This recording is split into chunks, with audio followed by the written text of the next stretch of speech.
Donc, je disais donc, bien aimé, on continue dans notre enseignement, toujours sur le thème principal, la fin des temps.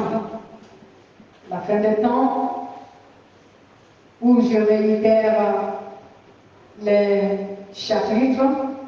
Le premier, que veut dire la fin des temps. Le deuxième, le retour du grand roi, Yeshua HaMashiach. Le troisième, la fin des temps de la grâce. Le quatrième, le millénium. Le cinquième, la fin du péché. Et le sixième, la nouvelle terre et les nouveaux cieux.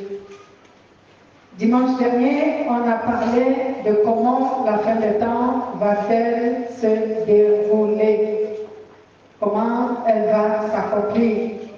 Il nous a été enseigné que la fin des temps va s'accomplir à partir d'une succession d'événements, comme nous l'avons dit sur notre introduction. On a donc parlé des signes qui précèdent, ou encore on a parlé des signes qui annoncent et qui désignent la fin des temps. Et ces signes et ces événements sont divisés en deux grands groupes. Le premier groupe est constitué des signes et des événements qui vont précéder le retour de Jésus. Dans la fin des temps, cela veut dire que ces signes et ces événements qui précèdent vont s'accomplir avant que Jésus ne soit de retour. Et le deuxième groupe, ce sont les signes et les événements qui annoncent l'accomplissement imminent du retour de Jésus-Christ en tant que le grand roi de tout l'univers. Donc, voici donc les deux grands groupes. Et nous avons donc parlé, on a commencé par étudier le premier groupe de ces signes et de ces événements qui précèdent, qui vont arriver, qui vont s'accomplir avant que Jésus ne soit de retour. Et l'un de ces premiers signes, on a parlé de la séduction. C'est le premier. Mais dimanche dernier, je vous ai dit que quand je dis le premier, ne considérez pas que c'est classé de manière ordre chronologique. Non, moi j'ai juste commencé à parler de la séduction. Vous trouverez que quelqu'un d'autre va commencer à parler d'un autre signe avant. Amen. Mais moi j'ai commencé d'abord par la séduction. Donc, qu'est-ce que cette séduction, ce qu'on a appris? Il y a donc la séduction qui va se manifester dans l'Église et la séduction qui va se manifester dans le monde. Il y aura la séduction, elle va s'étendre de partout. Elle va se manifester dans l'Église et elle va se manifester dans le monde.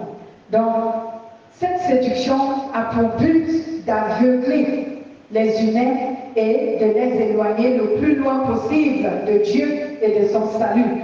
Elle s'étendra sur vraiment tous les domaines. Elle va atteindre tous les domaines de la vie sociale. Elle va atteindre tous les peuples. Elle va atteindre toutes les couches d'âge. Peu importe l'âge, elle va atteindre toutes les couches d'âge. Elle n'épargnera personne, même pas l'Église de Jésus-Christ. Oui, cette séduction, elle n'épargnera personne. Même l'Église de Jésus, elle ne va pas épargner. C'est pour cela que nous avons parlé dimanche dernier de la séduction dans l'Église. Donc, dimanche dernier, donc, on a dit qu'il y avait également la séduction dans l'Église. C'est pourquoi Jésus avertit l'Église lorsqu'il dit « Faites attention que personne ne vous séduise, car plusieurs viendront sous mon nom en disant « C'est moi qui suis le Christ ». Ils séduiront beaucoup de gens. En d'autres termes, Jésus voulait dire que plusieurs imposteurs se serviront de son nom pour tromper les personnes non affermies et celles qui sont mal affermies. Et les personnes non affermies et mal affermies, ce sont des personnes qui n'ont aucune connaissance de la vérité à cause de l'aveuglement et des faux enseignements qui les sont donnés. Parce que l'aveuglement, c'est quand tu n'as pas la vérité, quand tu ne connais pas la vérité. Et ces personnes, que ce soit celles qui sont non affermies ou mal affermies, c'est parce qu'ils sont aveuglés et ceux qui reçoivent les enseignements erronés, ils sont même encore plus dans la confusion. C'est pour cela que ce sont ces personnes qui seront beaucoup plus séduites. Donc, la séduction va donc se manifester dans l'Église et nous la voyons déjà. Elle est là depuis le commencement de l'Église jusqu'aujourd'hui. On a lu quelques versets qui nous ont démontré que depuis même le commencement, la fondation de l'Église, la séduction a commencé par manifester. À l'époque de Jésus, la séduction était là. C'est pourquoi Jésus a dit, par exemple, aux pharisiens, vous êtes des tombeaux blanchis. Les tombeaux blanchis, cela veut dire quoi? Ce sont des personnes qui ont une apparence extérieure qui est pieuse. Mais au-dedans de leur cœur, ils sont tout à fait des païens. Donc, c'est une apparence trompeuse. Ceux qui ont à l'extérieur, ils ont l'apparence d'un agneau, mais dans leur cœur, ils sont des loups ravisseurs, des tombeaux blanchis. Donc, la séduction existe depuis longtemps, depuis que Jésus est venu et qu'il est venu établir son Église. La séduction a commencé. On a vu combien les apôtres ont témoigné dans leur milieu, ces imposteurs qui venaient pour séduire les enfants de Dieu, pour séduire les églises. Donc, cette séduction va s'étendre dans l'Église de telle façon que, à travers des enseignements erronés, des fausses doctrines, des fausses prophéties, des fausses visions, des pratiques idolâtres et sataniques qui se manifestent dans l'Église. Mais aujourd'hui, toi et moi, nous sommes témoins. Est-ce que cela ne se vit pas dans l'Église? Aujourd'hui, dans l'Église, on écoute les faux ou encore les enseignements erronés, les prédications qui sont complètement erronées, les doctrines des démons qui sont mises en place dans les communautés chrétiennes, les prophéties trompeuses et flatteuses, les visions qui sont des visions des charlatans, des gens qui consultent les morts.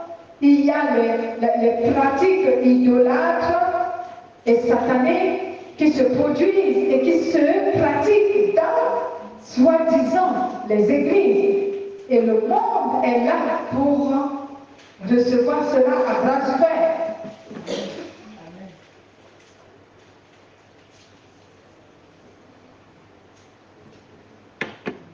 C'est ce que beaucoup admettent et c'est ce que beaucoup acceptent. Alors que normalement, on devait refouler cela. On devait fuir cette séduction. Amen. Mais l'Église l'accepte à bras ouverts. L'Église même aime cela. Vous vous souvenez des gens qui vous demandent souvent dans cette Église que est-ce que votre pasteur fait des visions? N'est-ce pas? Pourquoi ils demandent? Parce que c'est ce qui les intéresse. C'est ce qui les intéresse. C'est pour ça qu'ils demandent est-ce qu'elle fait des visions. Et qu'est-ce que la vision a à y faire? La vision ni la prophétie ne donne pas la vie éternelle. C'est la parole de Dieu qui donne la vie éternelle. Ni la vision, ni la prophétie ne donnent la vie éternelle. Amen. Donc, le Saint-Esprit veut attirer notre attention de la même manière que Jésus a attiré l'attention des apôtres ici. Lorsqu'il les a dit, faites attention que personne ne vous séduise. Parce que beaucoup viendront avec des doctrines des démons, des pratiques idolâtres pour essayer de vous séduire. Aujourd'hui, on entend beaucoup plus la prédication de la grâce qui pardonne tout, comme on a appris dimanche dernier. Mais la grâce n'autorise pas le péché. Moi, j'ai lu ça dans la Bible. La grâce n'a pas été donnée pour que nous continuions à mener nos vies comme nous voulons et en croyant que néanmoins nous serons sauvés. On ne sera pas sauvés. Si on continue à mener notre vie comme nous voulons, on ne sera pas sauvés. Amen. On ne sera pas sauvés.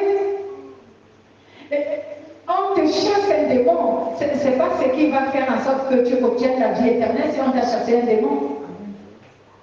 Mais est-ce que je dis qu'il faut que les gens restent possédés? Non, ce n'est pas ce que je dis.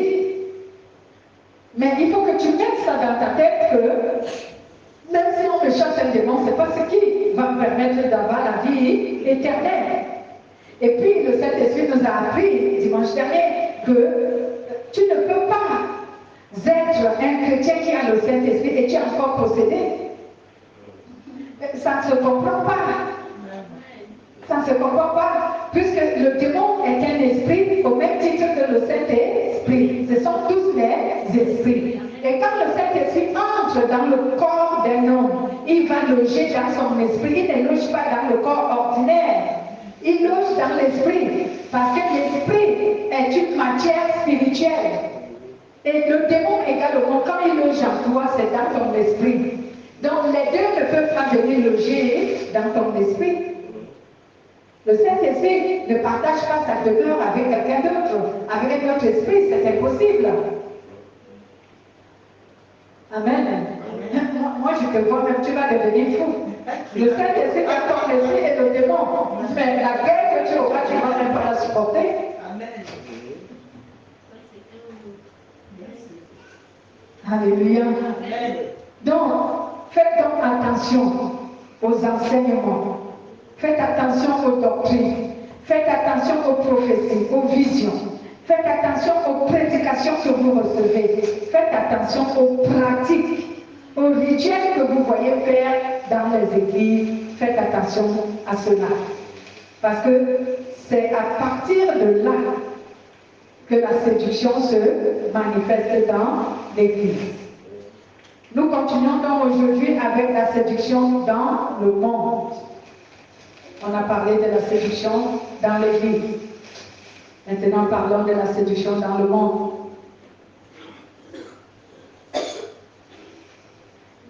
Toujours est-il que, bien-aimés, la séduction qui se manifeste dans le monde a pour but d'aveugler les humains et de les éloigner le plus loin possible de Dieu et de son salut.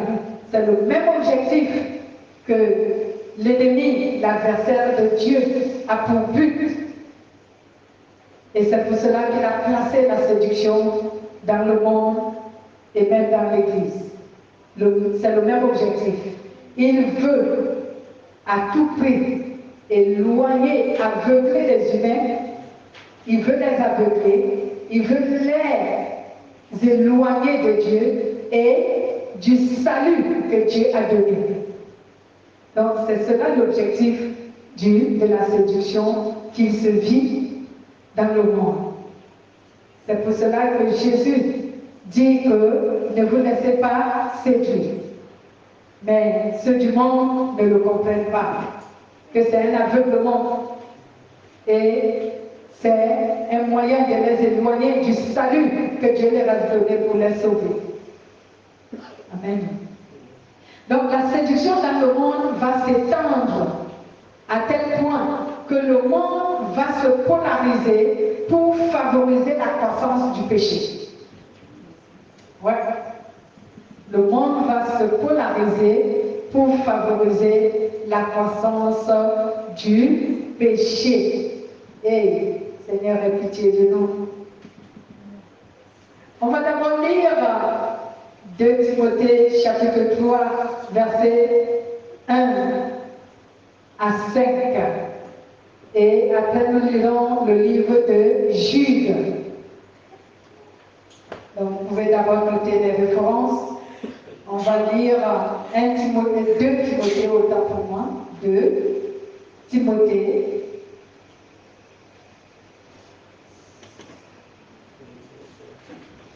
Chapitre 3.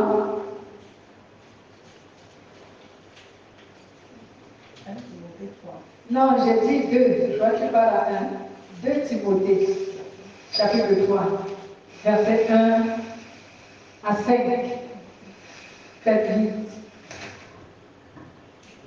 Je lis la parole de Dieu dans 2 Timothée, chapitre 3, de 1 à 5.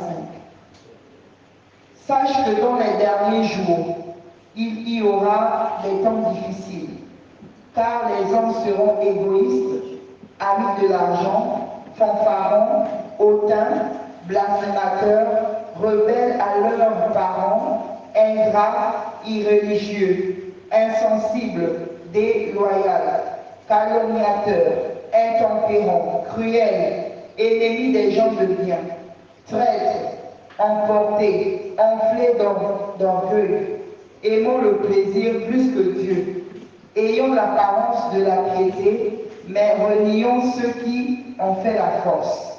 Éloigne-toi de ces gens-là. Amen. Amen.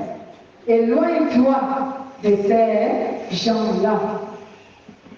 Éloigne-toi de ces gens-là. Dans les derniers temps, les choses vont changer. Il y aura beaucoup plus les cœurs endurcis, les cœurs souillés. Ce qui fait en sorte que, bien aimés, beaucoup vont chercher plutôt ce qui favorise et simplifie leur vie. Beaucoup de gens vont chercher tout ce qui simplifie leur vie, tout ce qui favorise leur vie. Amen. Ouais. C'est pour cela que la lettre à Timothée dit ici, rappelle-toi bien de ceci. Dans les derniers temps, il y aura des jours difficiles. Oui, puisque la vie est difficile. Nous la vivons maintenant. En effet, les hommes seront égoïstes, amis d'argent, vantards et orgueilleux. Ils feront insulte à Dieu et seront rebelles à leurs parents. Ils seront ingrats et sans respect pour ce qui est saint. Ils seront durs, sans pitié, calomniateurs, violents, cruels. Et ils seront quoi? Ils seront ennemis du bien. Ils seront traîtres, emportés et enflés d'orgueil. Ils aimeront plus le plaisir que Dieu. Ils vont aimer le plaisir plus que Dieu. Ils garderont la forme extérieure de la foi, mais ils en renieront ce qui en fait la puissance.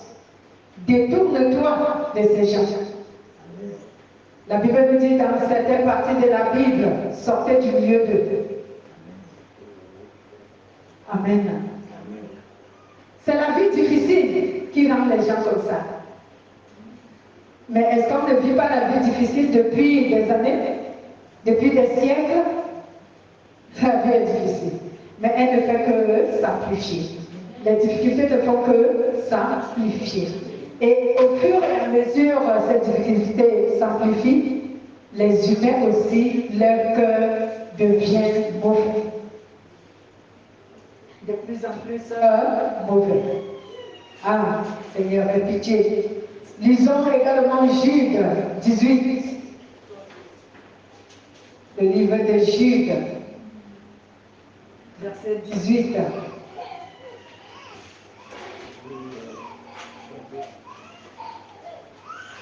Le livre de Jude 18. Le verset, il n'y a pas de chapitre, parce que c'est qu'un seul chapitre. Livre de Juge. Allez-y, rapidement. Est-ce que tu as trouvé? Je vais lire. Ils vous ont dit, en effet, à la fin des temps, il y aura des gens qui se moqueront de vous et vivront selon leurs mauvais désirs. Vous avez entendu? À la fin des temps, ceux qui croient en Jésus, ceux qui seront avec Dieu, ceux qui croiront en Jésus, ceux du monde vont se moquer d'eux. Et ceux du monde vont mener leur vie comme ils le désirent. Amen. Cette polarisation, bien aimé. Donc, pour que cette polarisation prenne effet dans le monde,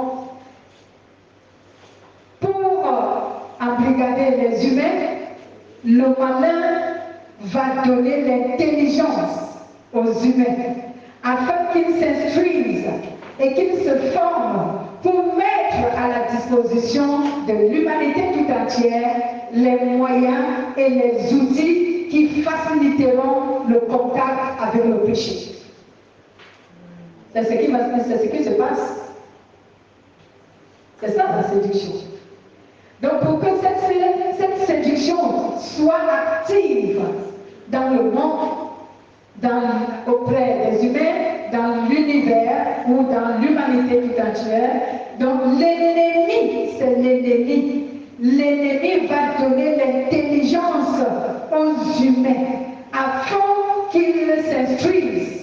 Il va leur donner l'intelligence afin qu'ils s'instruisent et qu'ils se forment dans des différents domaines pour mettre à la disposition de l'humanité tout entière les moyens et les outils qui favorisent et qui facilitent la pratique du péché, le contact avec le péché. Est-ce que vous ne voyez pas ça aujourd'hui? Amen. Beaucoup de choses sont mises en place pour faciliter le contact avec le péché. Restez tranquille, je vais vous citer cela. Parce que je vois les gens sont déjà en train de gesticuler. Vous allez savoir par quel moyen. Mais quand l'ennemi donne l'intelligence aux humains d'apprendre, de s'instruire, c'est pour tout cela. Aujourd'hui, on ne refuse pas, nous les parents, on ne se met pas souvent. Surtout ceux qui sont dans le monde. Quand ton enfant est trop intelligent, quand tu as un enfant qui a trop fréquenté, tu es content, tu ne réalises même pas ce que Satan est capable de l'utiliser pour la réussite de ses projets. Ah oui, c'est pour cela que ceux qui sont chrétiens prient pour leurs enfants et veulent que leurs enfants aussi prient le Seigneur. Parce que l'intellect de ton enfant peut être bénéfique à Satan. Pour mettre sur pied ses projets. Amen. Donc, bien-aimés, pour que cette polarisation prenne effet dans le monde et sur les humains, le malin va donner de l'intelligence aux humains pour qu'ils s'instruisent et pour qu'ils se forment pour mettre à la disposition de l'humanité tout entière les moyens et les outils qui faciliteront la pratique et le contact avec le péché. Aujourd'hui, beaucoup de choses sont mises en place pour faciliter le contact avec le péché. Et on appelle ça un autre nom, comme je vous ai dit, soyez calme, on va arriver là où vous voulez. Lisons d'abord Matthieu 24, verset 12. Matthieu 24, verset 12.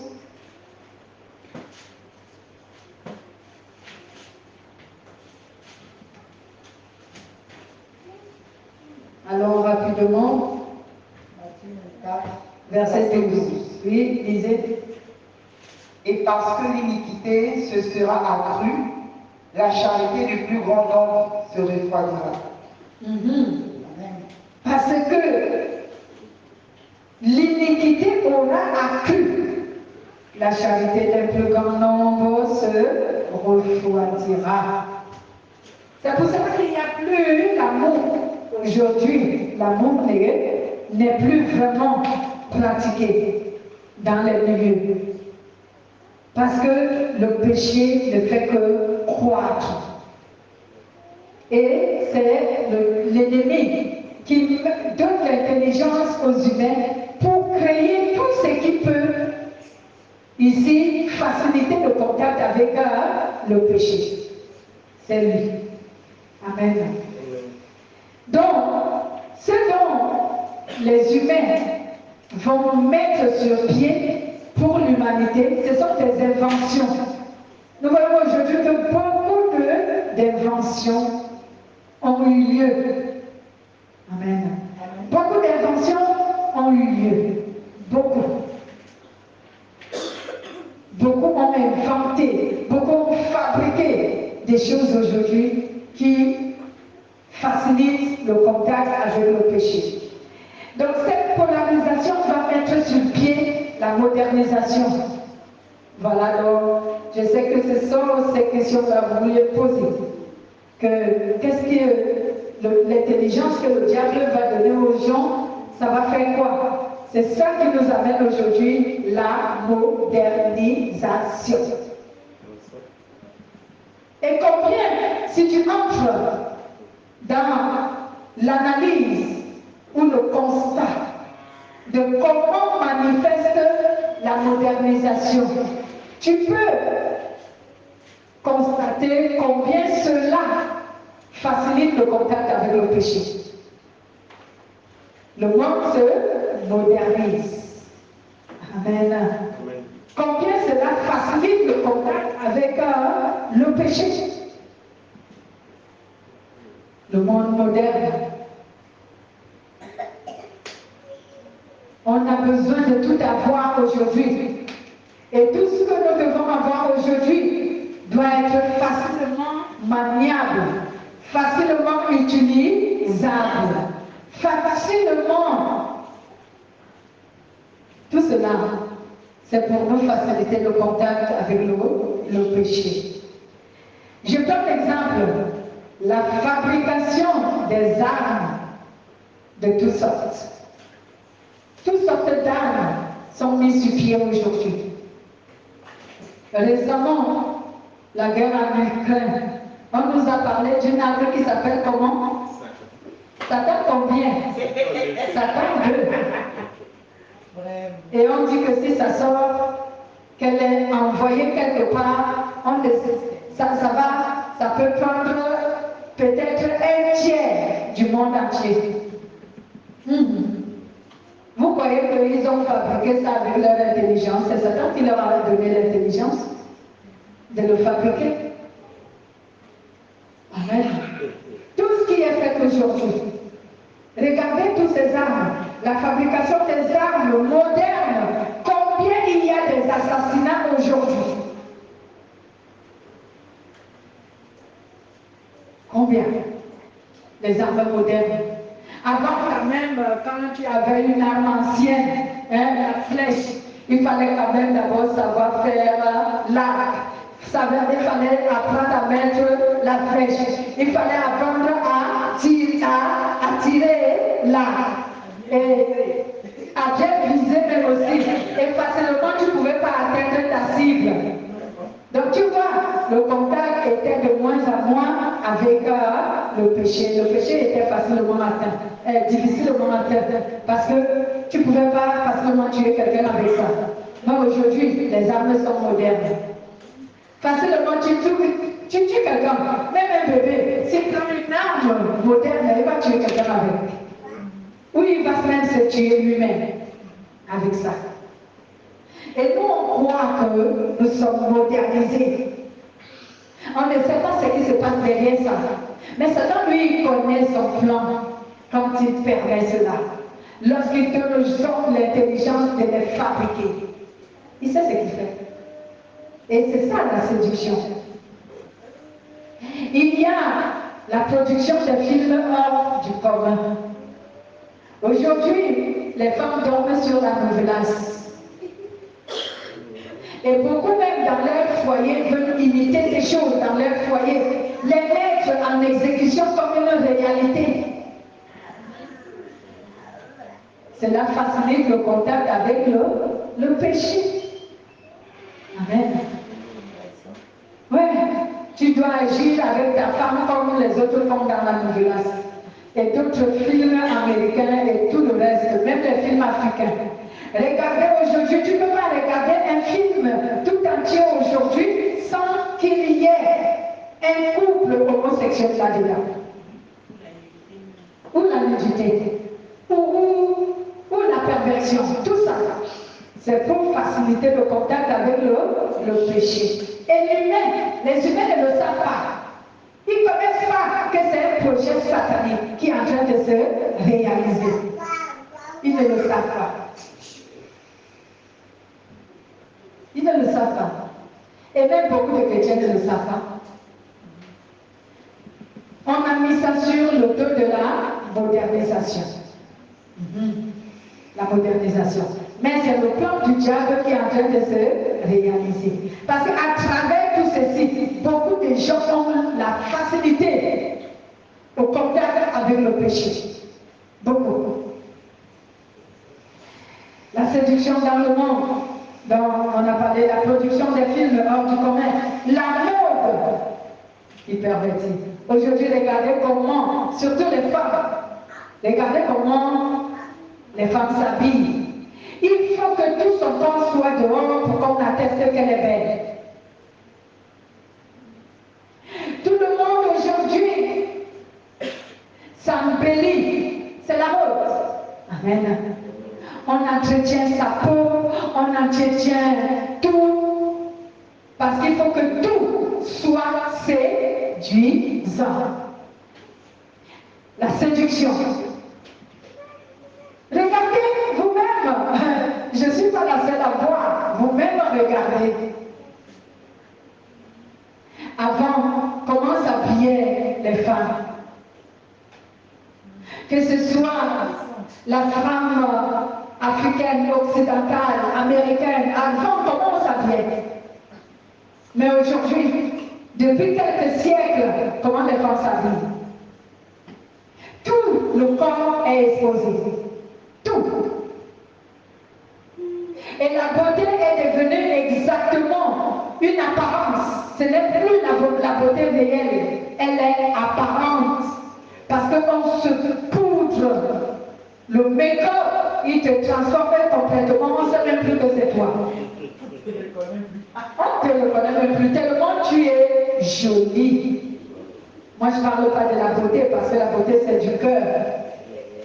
Tu es jolie. On ne te reconnaît plus. Par la mode aujourd'hui. Et nous, on a mis tout ça sous le cadre de la modernisation. Le monde modernisé. On ignore que c'est un projet de Satan qui facilite le contact avec le péché. Il y a l'évolution de la science. L'évolution de la science, où certains disent que l'humain a commencé comme un tétard et il est devenu singe après humain. Mon Dieu, cela veut dire que Dieu est devenu un menteur lorsqu'il dit qu'il a formé l'homme avec la poussière de la terre. Maintenant, à cause de la science, cette science-là, je ne dis pas que toute la science est mauvaise, non, mais il y a une partie. Vous connaissez les méthodes et les mécanismes du diable, non? Il ne fait pas totalement toutes choses mauvaises, non. Il fait une partie qui soit bien et une grande partie qui est mauvaise. C'est un piège.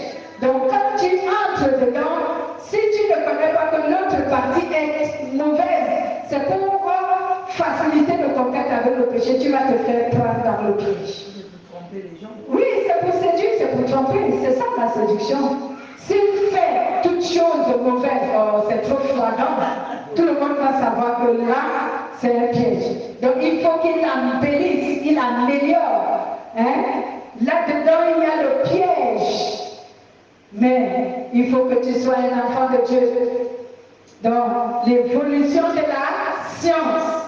Aujourd'hui, la science est de partout, elle fouille partout, elle explore tout. Et il s'agit de quelle science? Comme il y en a beaucoup de sciences. Je ne vais pas les citer parce que je n'ai pas envie de vexer les gens. Parce qu'on va encore me traiter de légaliste et de Dieu. Amen. Mais nous tous, on connaît les sciences qui ne sont pas correctes. On les connaît. Cette évolution qui égare les gens, qui les éloigne de la volonté de Dieu et qui les empêche de rechercher Dieu pour son salut. Ouais. Parce que déjà, si la science apprend que Dieu n'existe pas, on connaît cette science. Si on t'apprend que toute chose est naturellement là, quelquefois même on te dit que c'est un hasard. Donc on nie l'existence de Dieu. Amen. L'évolution de la science toujours. La technologie. Aujourd'hui, toi et moi, on est sur Internet matin, midi, soir. Il y a même les femmes qui ne prennent plus soin de leurs enfants, ni de leur maison, ni de leur foyer, ni de leur famille. Tellement ils sont dans ça. Ils passent leur temps dans ça. Et là-dedans, qu'est-ce que nous rencontrons? Qu'est-ce que nous rencontrons? L'Internet, c'est un outil, non? Qui est favorable pour la communication, n'est-ce pas? Mais combien de pourcentage de la facilité avec le contact du péché, avec le péché se trouve dans cet Internet? Amen. Avec l'Internet, facilement tu es en contact avec le péché. Parce que c'est que tu écoutes. C'est que tu écoutes, c'est que tu vois.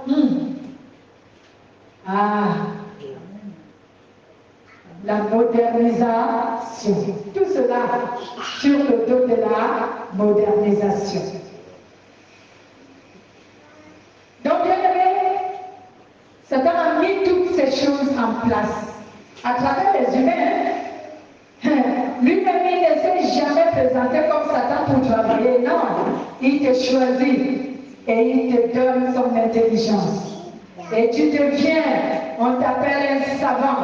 C'est toi qui as créé un outil. Et tu es glorifié. Tu ne sais pas que ta gloire vient de Satan. Tu mets sur pied tout ce qui facilite le contact avec le péché. Bien aimé. Beaucoup de choses aujourd'hui que nous voyons. Tout cela, c'est pour éloigner l'humain de Dieu et du salut que Dieu a donné aux humains. C'est pour cela que Jésus a dit dans Matthieu chapitre 7, verset 13 à 14, oui, Matthieu chapitre 7, nous y allons.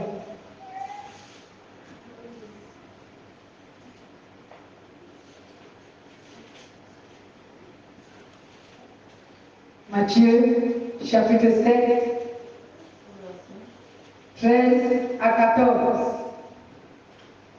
Matthieu chapitre 7, verset 13 à 14.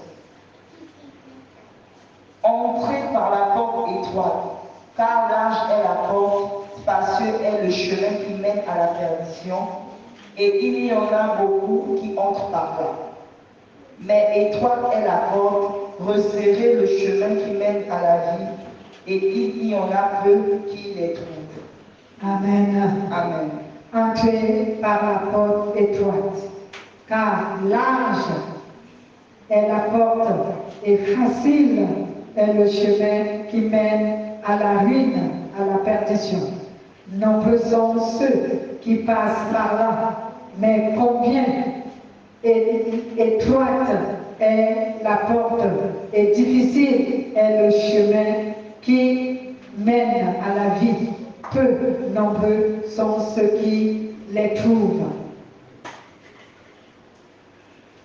Bien-aimé, je ne dis pas, et je sais que tu ne peux même pas t'empêcher d'être dans la modernisation, mais fais attention, parce que c'est une séduction qui se cache derrière cette modernisation.